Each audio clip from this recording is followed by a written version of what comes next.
The royal family that runs Saudi Arabia is worth about $1.4 trillion, 16 times more than the British royal family.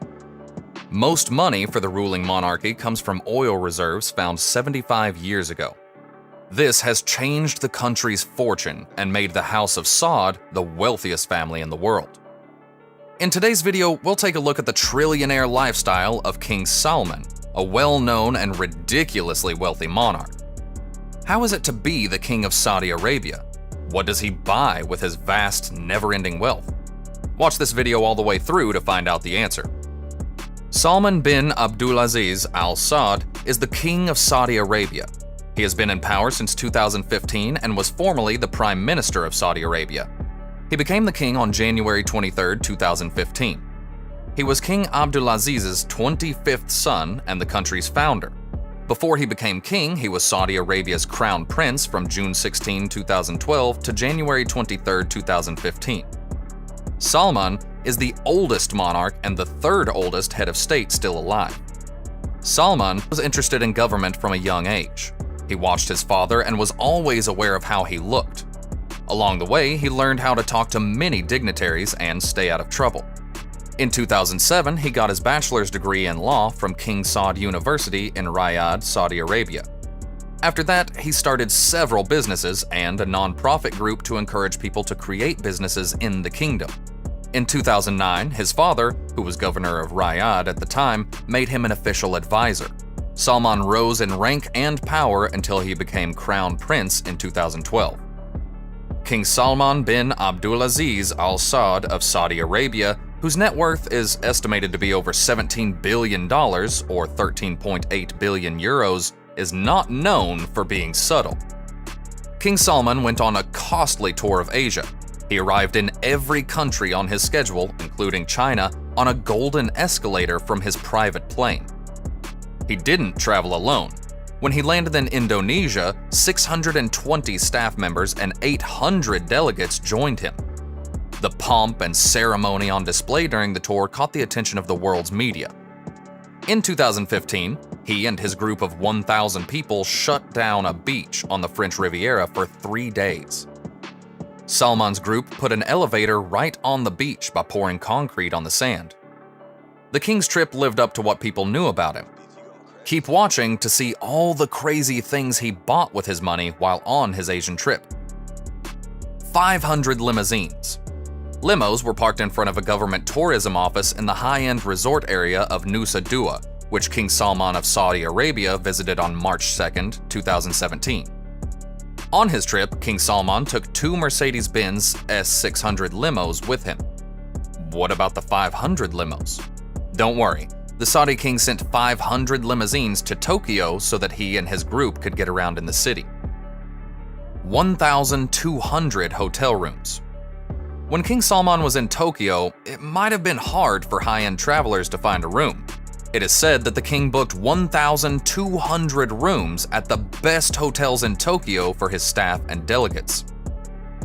2 escalators made of gold. Saudi King Salman adjusts his headscarf as he steps out of his plane at Jakarta, Indonesia's Halim Perdanakusuma Airport on March 1, 2017. You didn't hear wrong. 2 golden escalators to get out of his plane. Guess maybe one just isn't enough. A C-130 Hercules from Lockheed. How do you get 2 golden escalators from one place to another? Of course, you take your military transport plane. The Hercules is made to carry tanks, artillery, and paratroopers over long distances. It can even fly with just one engine. But the Saudi king is said to use it to carry his nearly 500 tons of luggage, which includes limousines and escalators. 100 bodyguards. Saudi King Salman is the man in Indonesia who is the driest, as he has a lot of bodyguards to cover him with umbrellas. In King Salman's group of 1,500 people, there are 25 princes, 10 ministers, and more than 100 security staff. The total net worth of the group is in the multi-billions. 6 Boeing passenger jets. A Boeing 747 carrying Saudi Arabia's King Salman lands at Jakarta, Indonesia's Halim Perdanakusuma International Airport on March 1, 2017. 6 Boeing passenger jets, including the King's gold-painted 747, were rented for the trip to carry the King's group of 1,500 people. 459 tons of luggage. The air freight company in charge of the King's vast luggage said that 63 tons of it were unloaded at Jakarta, and the rest went with him to Bali for his vacation. It's unclear what other luxury items King Salman had in his luggage besides escalators and limousines, but you can only fit so many Fabergé eggs in a suitcase. When King Salman took power on January 30th, 2015, he changed the cabinet. King Salman also gave a bonus of 2 months' salary to all Saudi state employees and military personnel, including retirees and students. He asked for people not to forget him in their prayers. This shows he knows the importance of prayers. King Salman was often the go-between when there were disagreements between the 4,000 or so princes in the Al Saud family. He was a well-known member of the royal council, which gave him the power to choose which princes would be in charge of which parts of the kingdom. King Salman and his family own a group of media outlets, such as the Pan-Arab daily Asharq al-Awsat and Al-Iqtisadiyya.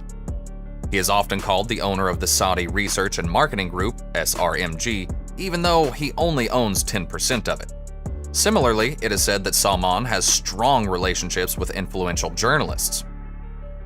We have come to the end of today's video. What do you think about King Salman's lifestyle? And many of the things happening in Saudi Arabia? Let us know your thoughts in the comments section. Make sure to like and subscribe to our channel for more content like this. Thanks for watching.